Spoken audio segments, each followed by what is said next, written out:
Pourquoi ne faut-il jamais recongeler un aliment? C'est vrai quoi, le froid ça tue les bactéries, c'est pour ça qu'on peut garder des trucs 6 mois au congélo. Mais alors pourquoi c'est si grave de recongeler de la bouffe? Eh ben justement, le truc est là. Le froid tue certains organismes, comme les parasites qu'on trouve dans la chair du poisson. Par contre, il ne tue pas du tout les bactéries. Enfin certaines sûrement, hein, mais pas la plupart. À 0 degré, la majorité sont encore actives. Il faut atteindre moins 4 degrés pour que la plupart stoppent leur développement, moins 10 pour les arrêter toutes, mais moins 18 degrés pour stopper les levures et les moisissures.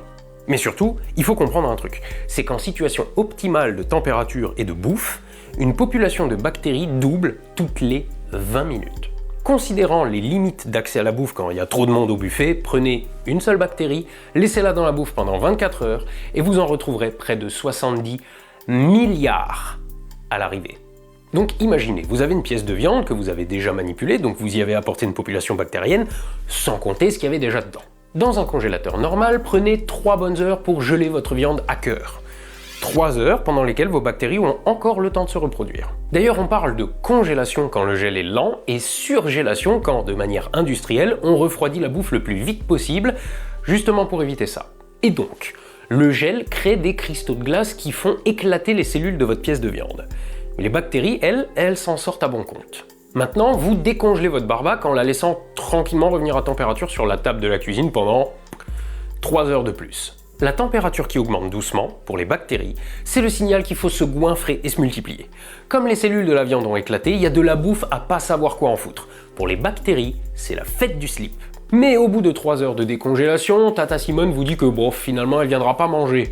Plutôt que de jeter votre pièce de viande, vous la remettez donc au congélo. Le temps qu'elle soit à nouveau gelée à cœur, vos bactéries, vous croyez qu'elles font quoi? Pour un cycle congélation-décongélation, vous pouvez considérer que quelle que soit la population bactérienne que vous aviez avant, vous l'avez multipliée par 1000. Et quand vous la redécongelez de nouveau, c'est la deuxième édition de la fête du slip, sauf que 1000 fois plus de bactéries sont invitées au banquet. Alors là, bon, vous allez me dire, ouais bon, c'est pas grave, le froid tue pas les bactéries, mais le chaud, si. Je vais cuire ma viande à cœur et tout ira bien. Les bactéries, oui, mais quand elles se multiplient comme des sauvages, c'est aussi là où elles produisent le plus de toxines. Toxines qui pour beaucoup résistent à la cuisson. Et donc votre viande, c'est maintenant, bon, un peu de viande, beaucoup de bactéries mortes et beaucoup de caca de bactéries toxiques, malgré la cuisson.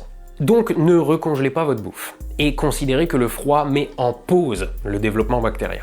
Si vous congelez un truc 2 semaines avant la date limite de consommation, quand vous le décongelez, vous le récupérez 2 semaines avant la date limite de consommation. En gros.